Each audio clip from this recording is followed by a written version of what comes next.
C'est mon avis personnel. Je pense que le fait de scinder les différents ministères, c'est d'abord préparer l'opinion au prochain gouvernement qui va être mis en place dans le cadre de l'application de l'accord. Parce que vous le savez, depuis fort longtemps, on a parlé de ce remaniement-là. Et on avait pensé que ceux-là qui vont rentrer dans le gouvernement actuel, c'était d'une part les groupes armés, la plateforme, la CMA, d'une part la société civile également qui de plus en plus décrit les actions qui sont posées par l'exécutif. Donc ce gouvernement d'ouverture et même une partie de l'opposition qui avait été démarchée par le pouvoir pour faire partie de ce gouvernement d'application de l'accord.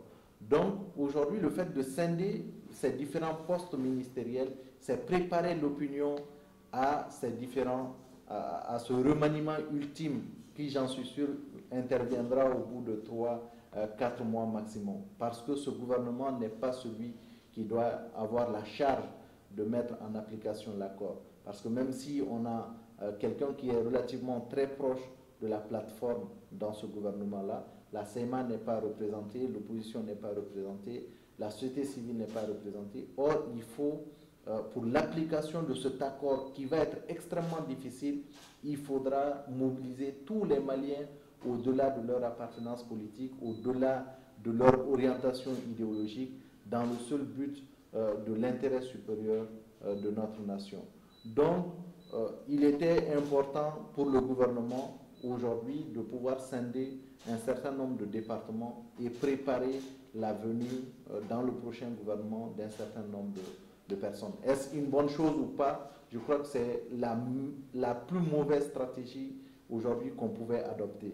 Parce que tout le monde convient que le pays traverse une période excessivement difficile sur tous les plans, sécuritaire, économique, social, et qu'aujourd'hui, la rationalisation des dépenses publiques aurait dû nous imposer une diminution de la taille du gouvernement. Mais cela n'a malheureusement pas été le cas. Et de plus en plus, nous allons partir vers une augmentation exponentielle parce que le gouvernement de l'application de l'accord va augmenter davantage. Et l'appel que nous, en tant que chercheurs aujourd'hui, on lance au président de la République et à l'exécutif, c'est évidemment de revenir à l'application de la loi IBK, la loi 0451, qui aujourd'hui nous permettra à coup sûr de rationaliser nos dépenses, de faire en sorte que le pays puisse sortir de ce bourbier-là.